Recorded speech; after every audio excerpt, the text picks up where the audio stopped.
A very warm welcome to StudyIQ, my dear friends. I am Prashant Mavani. I hope you all are doing good. Today is 28th October 2020, and I would like to start today's discussion with a very interesting quote. The only journey is the one within. Dear friends, if you want to know your potential, if you want to know your talent, then you have to go within. You have to seek that thing inside you. And if you want to know your weaknesses, then as well you have to go within. Because once you identify your strength, you can use it. Once you identify your weaknesses, you can get rid of it. Dear friends, if you are preparing for Civil Services Examination, then we have a complete online smart course for you. The subjects that you can see on your screen are covered by it. Apart from that, there are other course features. To find out more about it, all you have to do is download our mobile application. To download the PDF of today's lecture, check out my Telegram channel. Please make sure that you share this lecture with other students. Hit the like button if you learned something from today's discussion. Don't forget to subscribe to our YouTube channel. On our table, we have 4 important articles. The first one is Compound Conundrum. Now, this article is pertaining to loan moratorium.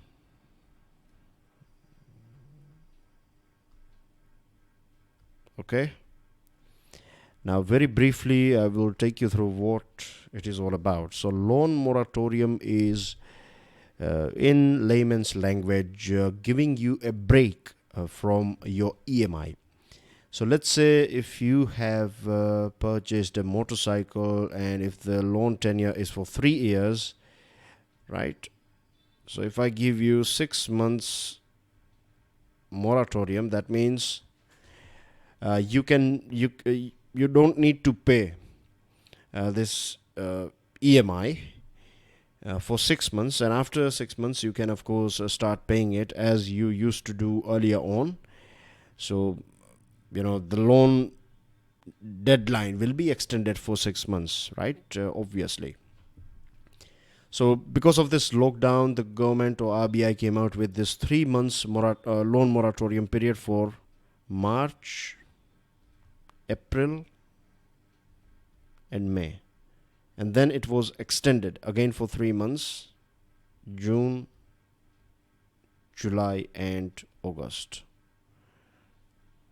Okay, so we are talking about 6 months loan moratorium. Now, one thing that you have to understand is that when we pay EMI, we pay both things, isn't it? We pay the principal as well as the interest. That's our total EMI that we pay. So for 6 months, for those entities like education, if your government gave this loan moratorium to everyone. So for 6 months, you don't have to pay any EMI. Now, the problem started when the government said that you have to pay interest on interest. That means because you have not paid any interest for 6 months, the compound interest will be charged for this 6 months period. So a case was filed in Supreme Court, and Supreme Court took a stand, and then government formed a committee. The committee said that we cannot waive this whole loan. We cannot waive the 6 months EMIs. That will destroy banks. So the committee recommended that you can take normal principal as well as interest, but you can the government can give a waiver, because the Supreme Court on the other side was creating huge amount of pressure on government. And I'm not saying Supreme Court is wrong in it. The government has provided 6 months facility to people. Now, government should understand that people cannot afford compound interest because already the businesses are destroyed. So finally, the government came out with this decision that if you have taken a loan for less than 2 crore rupees, and if you were given this loan moratorium, then you can. And this is not applicable to everyone. It is for education, housing, retail loan, MSME loan, automobile, consumer durable, consumption, credit card borrowings, etc. Right? So if you are part of this 8 categories, then you can if your loan amount is less than 2 crore rupees, then you don't have to pay compound interest. So this decision by the government is going to make Supreme Court happy as well. This is going to be win-win for everyone. Banks will be happy. They will not lose that much. Government will bear the money. And that will make Supreme Court happy as well, and everyone. So it's like a win-win situation, to be honest, right? So things will be okay. The next date of hearing is, I believe, on 5th November. And now government has asked all the banks, all the lenders to differentiate the amount, right? Because you have already charged, then make sure that if you have charged, then make sure that you refund the amount to the borrowers. So this is going to settle things once and for all, hopefully. One more thing that we find in this article is that given that MSMEs provide substantial direct and indirect employment and also generate valuable tax revenue, it would have made far greater economic sense for the government to have categorized them separately. So basically, MSMEs, they need more support, right? And they are very important. MSMEs are very important for job generation, for manufacturing. They play a very important role in our GDP contribution as well. So, and they are bleeding at present. They are not in a very healthy state. So this is the time to support them. Simple as that. Moving on to next item. This one is about India and Myanmar. Now, this is not the first time in recent past that we are talking about India and Myanmar. On your screen, you can see Myanmar. It is a country that is sharing its land boundary with our country. Right, you can see here, last time I asked you a question as well, that how many states of our country they share land boundary with Myanmar. You can see that it is sharing its border with Bangladesh over here. Then you have China. Then you have this Lao DPR, PDR, People's Democratic Republic, and then you have here Thailand, right? So these are the nations with which it is sharing its land boundary. As far as water boundary is concerned, you can see Bay of Bengal here, Andaman Sea is not far from here, Andaman Nicobar Islands are not far from here, it's somewhere here. So very important country for our maritime security. Myanmar is part of ASEAN, and Myanmar is part of BIMSTEC as well, isn't it? So these are a few basic things about Myanmar. Now, few weeks ago, I think we talked about this thing that this was for the very first time that Foreign Secretary as well as Chief of Army Staff together visited Myanmar. Till now, there has not been one army chief who has not visited Myanmar, and same applies to Foreign Secretary as well. But both of them going together indicates that India is ready to engage with Myanmar both levels, political level as well as military level. Now, the reason why we are doing this thing is because of the history as well as the present politics of Myanmar. Myanmar is a nation that was controlled by military, and in today's world as well, in today's Myanmar as well, military is very powerful. It has a say in the politics of Myanmar. That's how this country is, right? So gradually it is heading towards a democratization or democracy. It's getting there slowly, you know what I mean? It's there. It's maturing. It's taking its own time, and we'll see that one day it will become a pure. It is formally a democracy, but these military commanders and things, they have their say in the politics. So, of course, I'm not saying democracy is the only best way. Let's leave it for the people of Myanmar to decide what is best for them. But for now, we are engaging at both levels, as I told you, right? So India's Myanmar policy is engagement with key political actors and balancing neighbors.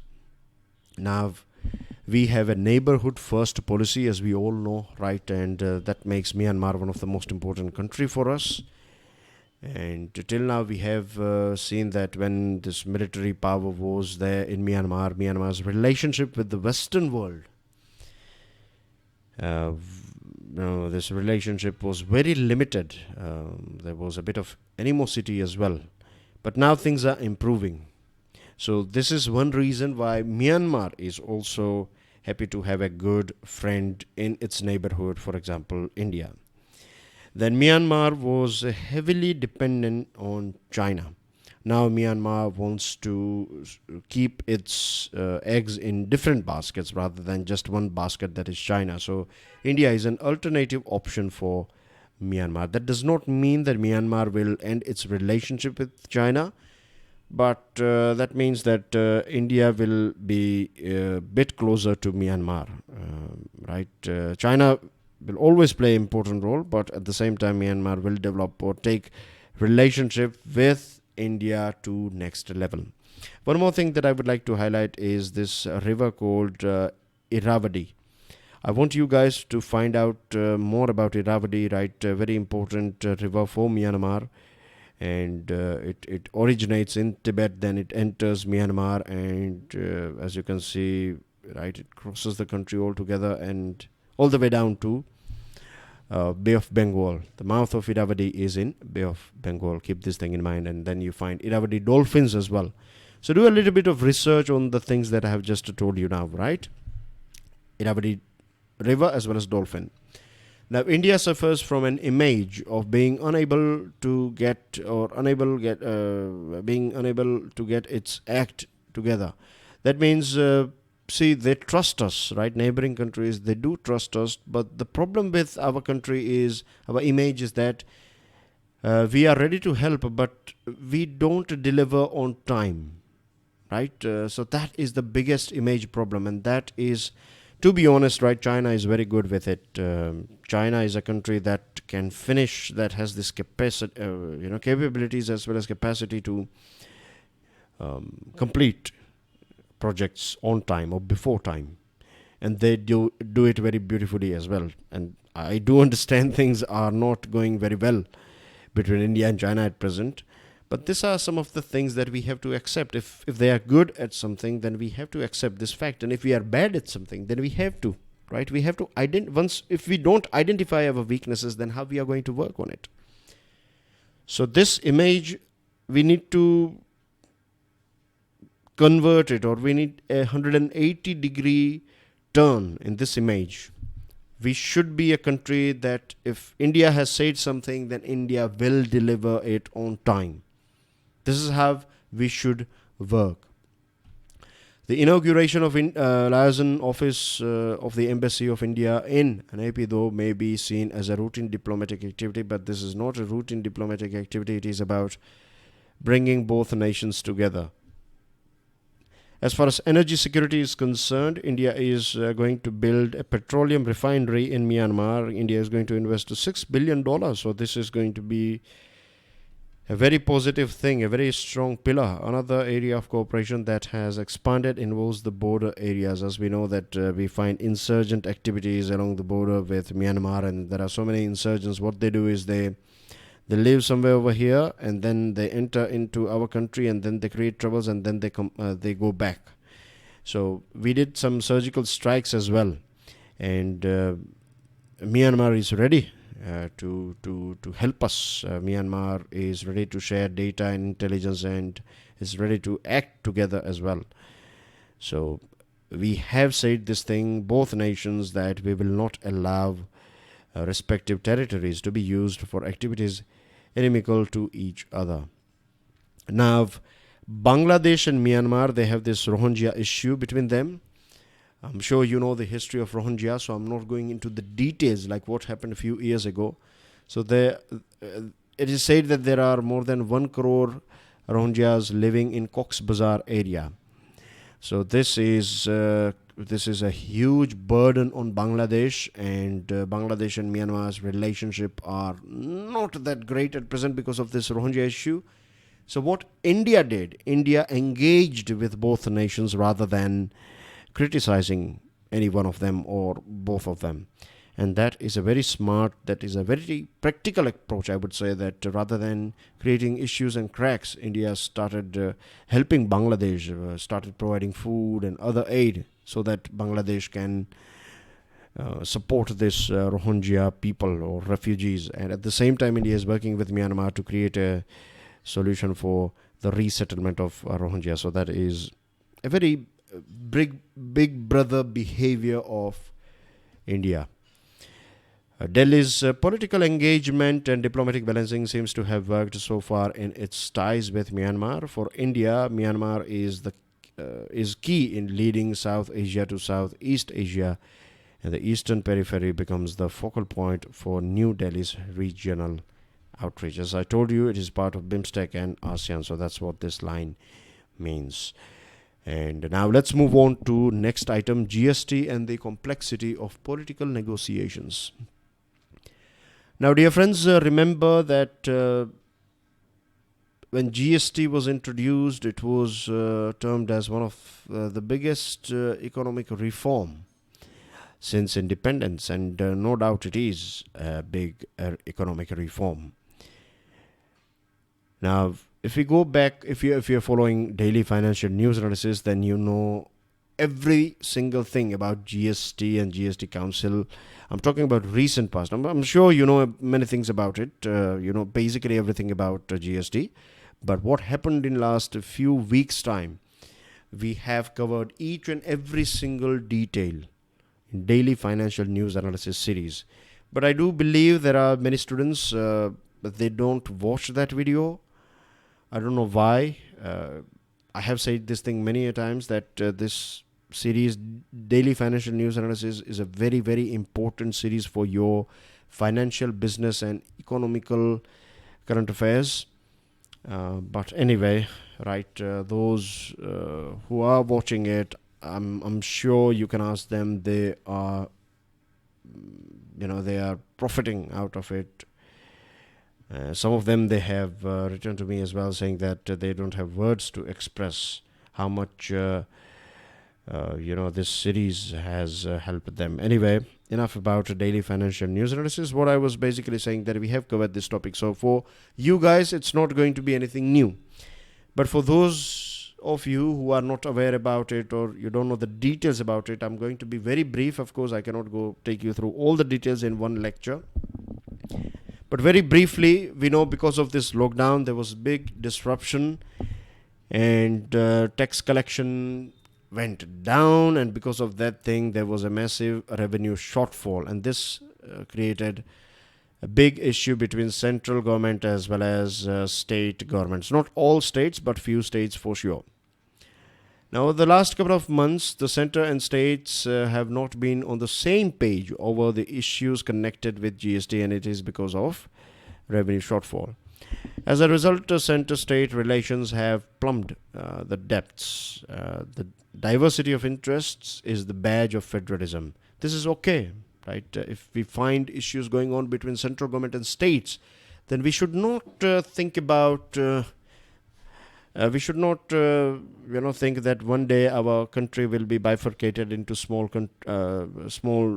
countries, right? The states will bifurcate from the main. No, because this sort of issues, right? Renegotiations are part of federalism, so it is okay. Tension is like it's like a heartbeat of federation. It makes sure that it is alive. So it's okay to have this sort of issues. The only thing is, have you solved it? That is the most important thing. Now, to be honest, central government was not ready to borrow money and give money to the states, and that was wrong of central government if you ask me, because when GST was introduced, the states, they gave up their powers as far as indirect tax is concerned. And they were promised, a constitutional amendment was done, and they were promised by the central government that you will be compensated, and you'll be, if there is any loss, then you'll be compensated. And for next 5 years, from 2017 to 2022, every year you will get extra 14%. So if your revenue was 100 rupees, then next year plus 14%, so that is 114. Then 14% addition every year till 2022. But this was not delivered on time, and money was not given to states, and this created a huge amount of tussle between few opposition states and central government.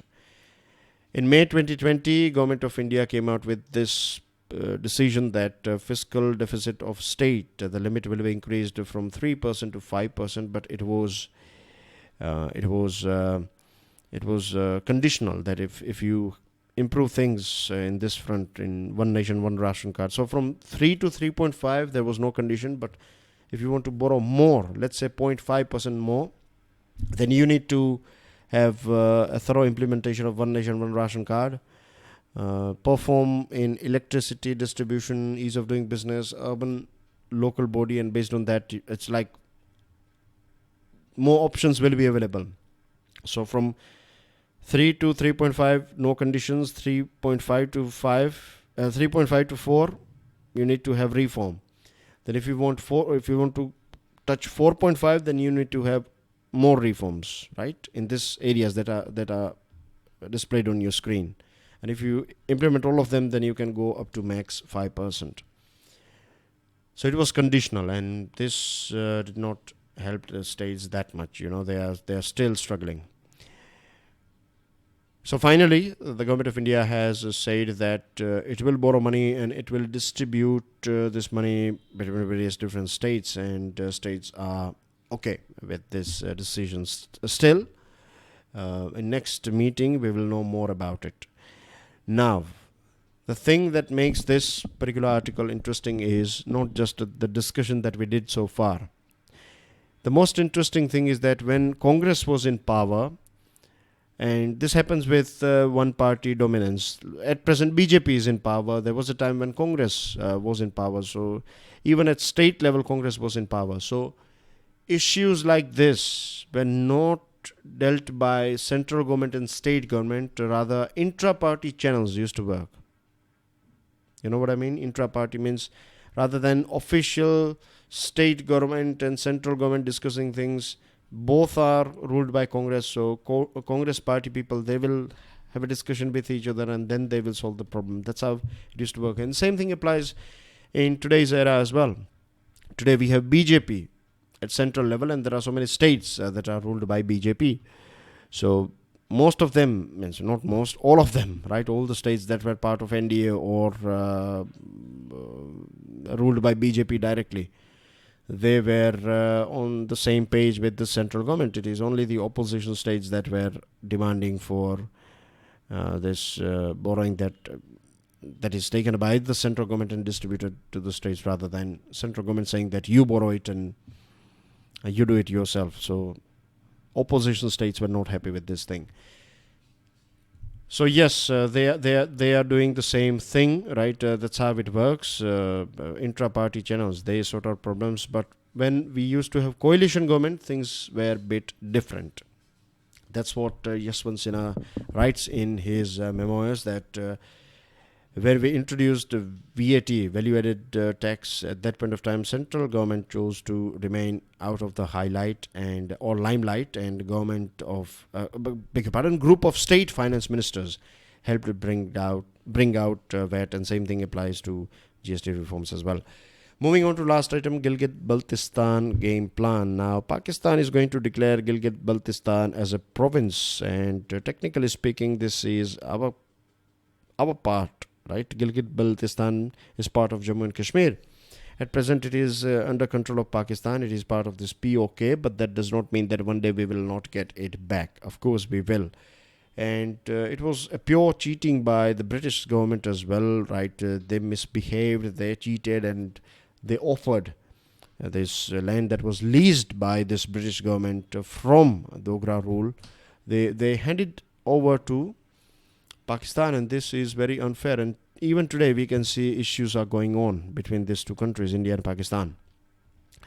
Now we know that Article 370 is revoked by our country, and public opinion in Gilgit-Baltistan has been in favor of integration into Pakistan, because you have predominantly Shia people living over there, and in J&K you find Sunni people, so they are a bit, they want it they want a separate, they want themselves to have their own province, so there is a demand in Pakistan, or I won't say Pakistan. There is demand in this POK region. People living in POK, maybe few of them, they are demanding, because Pakistan is controlling this portion, they are asking Pakistan government to create a separate province for them.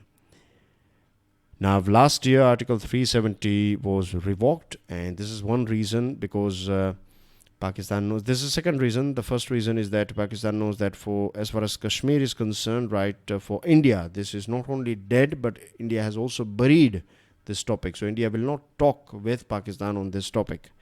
Third reason is pressure from China. China has invested huge amount of money in this CPEC, China-Pakistan Economic Corridor, which passes from this part of our country, that is POK, or Gilgit-Baltistan. So China wants to make sure, China is aware that because India made this Ladakh a separate union territory, one day India will claim this Aksai Chin. And this Gilgit-Baltistan is on a strategic location. It is contiguous with Ladakh as well as Xinjiang. There are so many Chinese civilians living in Gilgit-Baltistan because they are working in this CPEC project. So these are the three main reasons. Now let's see how things will turn. Then we have one article, or not article, sorry, this is a news item. Now outsiders can buy land in Jammu and Kashmir. Another important decision by central government or the state, of course central government, because it is a union territory.